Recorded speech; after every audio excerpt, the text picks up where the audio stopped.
Sir William Cash. Thank you. I am bound to say, Mr. Deputy Speaker, that listening to what I've just heard is a complete inversion of what leaving the European Union is all about. The European Union is utterly undemocratic. The EU makes its laws, and I speak as a person who's been chairman of the European Scrutiny Committee for 10 years, and I have been on the committee for 34 years. I know a tiny bit about what's been going on. The reality is that the legislation is made in the Council of Ministers behind closed doors by majority vote of other countries over us, and in addition to that, normally made by consensus without even a transcript. Fortunately, the people of this country will be able to hear and see what is done in this chamber today, which you certainly can't do in the Council of Ministers. It is a complete travesty to suggest that in some shape or another we are Little Englanders or nationalistic. We are nothing of the kind. This, Mr. Deputy Speaker, is a watershed moment in our history.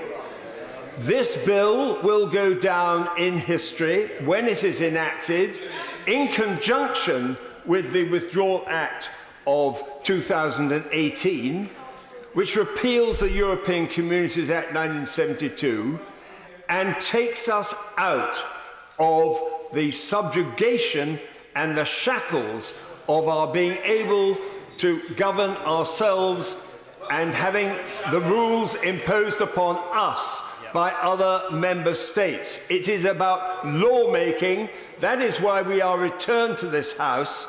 This is why, by the free choice of the people of this country, and I congratulate them with every fibre of my being for making the decision by such an emphatic decision a few days ago. The reality is, Mr. Deputy Speaker, that this is a historic moment. It compares to the decision that was taken when, in 1660, the Cromwellian period was redefined. We came back into parliamentary government. We re-established parliamentary government in 1688, and then there were the Corn Laws. There was the giving of the right to the British people, the working man, to be able to vote in 1867. And then in May 1940, we decided that we would not be governed by any other country, and we defeated Hitler, and we made it clear that we were going to be a self-governing nation. I will give way. I'm very grateful to my honourable friend for giving way. Will he acknowledge that there are hundreds of thousands of EU citizens in this country, people like me who have come from Europe to settle in this country, who voted for Brexit and believe in Brexit. And unlike the honourable lady from the Lib Dem benches who seeks to somehow represent all of these EU citizens, there are hundreds of thousands of us who stand by that decision and are proud the decision that this country has taken to regain her sovereignty. I absolutely agree with every word my honourable friend has said. For me, Mr. Deputy Speaker, this has been a long journey. My first amendment on the question of sovereignty was in June 1986 during the Single European Act. I wasn't even allowed to debate it. I was cut off the knees by one of your predecessors for daring to suggest that it should be debated. The fact is that then we moved on to the Maastricht Treaty, and I had the honour and the privilege to help to run and to lead that rebellion because it was needed to stop European government, which is what that treaty was all about. Then we moved on to Nice, Amsterdam, and then Lisbon. And I look around, survey the landscape of this enormous change that's now taking place today. And I see exhausted volcanoes of former prime ministers who've been constantly on the media telling us that we got Brexit wrong. No, we did not. And furthermore, Mr. Deputy Speaker, not only did we get it right, the British people absolutely 100% know that this is one of the great moments in British history. We have been shackled by the European Union. Yes, we will continue to trade with the European Union. Yes, we will have global trading. Yes, we will have our democracy and our sovereignty back.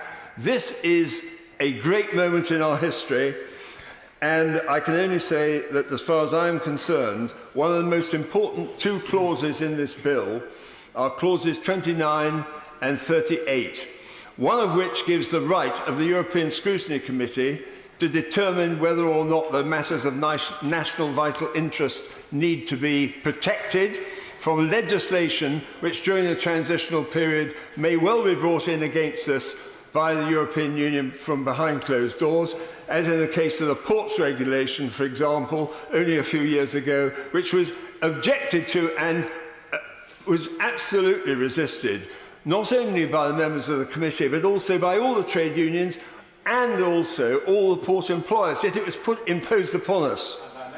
And by the, and as the minister, former minister says, and by him as well.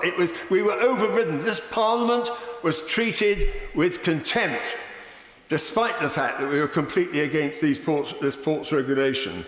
So the other clause is the one which relates to parliamentary sovereignty.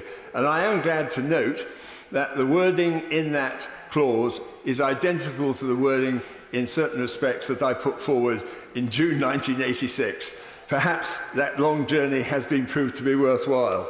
So I congratulate the Prime Minister on what he has achieved. And above all else, I congratulate the voters of this country, particularly those in Labour seats. I was brought up in Sheffield.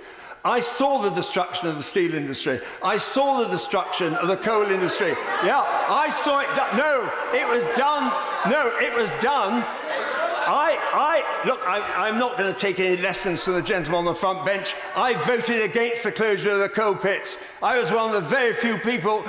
I'm just telling you that it was the European coal steel community that was at the root of the problem, and the people in, as a chairman, as a vice chairman of the coal communities all-party group, I can tell you, I worked with Labour members of Parliament on these questions.